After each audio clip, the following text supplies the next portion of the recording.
Alors, -13 ce matin devant chez moi. Et ici, au décollage, il fait un peu meilleur, hein. Il fait que -10. Alors, on est là sur le nouveau décollage de Vercorin. Enfin, nouveau, plus tellement, c'est depuis le mois de mai 2009 qu'on l'utilise. Et puis, depuis le 15 juillet, j'essaie de descendre tous les matins en parapente au travail. C'est le 100, 101e officiellement aujourd'hui. Et je dois avouer que c'est quand même plus facile au mois de juillet qu'au mois de décembre par -10 et quelque chose. Alors voilà, 101e vol. C'est effectivement très très froid ce matin, très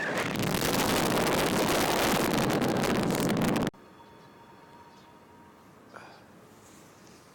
Alors il faisait bon frais, mais ça va à vrai dire.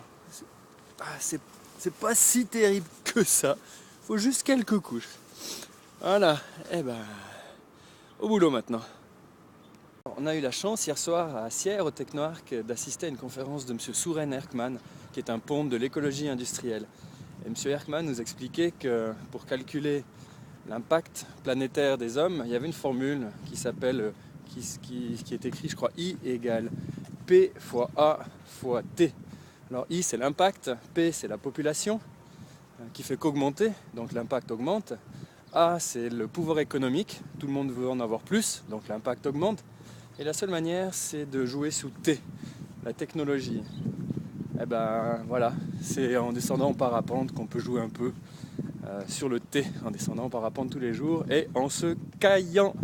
Voilà. Et après, je vais vous mettre un petit extrait de la conférence de hier soir. Monsieur Erkman explique ça beaucoup mieux que moi. La population, le pouvoir d'achat, la richesse, affluence en anglais, et puis T, c'est la technologie. Alors, la variable population, vous savez ce qui se passe, elle augmente. On aimerait bien qu'elle diminue dans certains pays, on aimerait toujours que ce soit chez les autres qu'elle diminue, étant entendu que chez nous, il faudrait qu'il y ait de plus en plus d'enfants pour payer les retraites. Mais en revanche, s'ils pouvaient diminuer leur population dans les autres pays, alors évidemment, comme tout le monde fait ce raisonnement, le résultat, c'est que, d'après toutes les projections, la population mondiale pourrait se stabiliser en gros vers le milieu du siècle.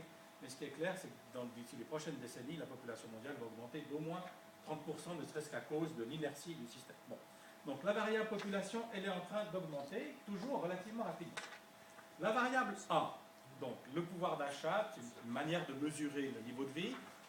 Disons, toutes les politiques à ma connaissance sur la planète n'ont qu'une idée, c'est que la variable A, elle augmente. Le reste, tant mieux, évidemment. Tant mieux si beaucoup de gens, de plus en plus de gens sur la planète ont un niveau de vie qui monte, parce qu'on sait tous très bien que encore la majorité des gens sur la planète ont un niveau de vie qui est extrêmement bas. Donc, on fait tout pour que la variable A augmente, et d'une certaine manière, même si c'est très mal réparti, elle augmente.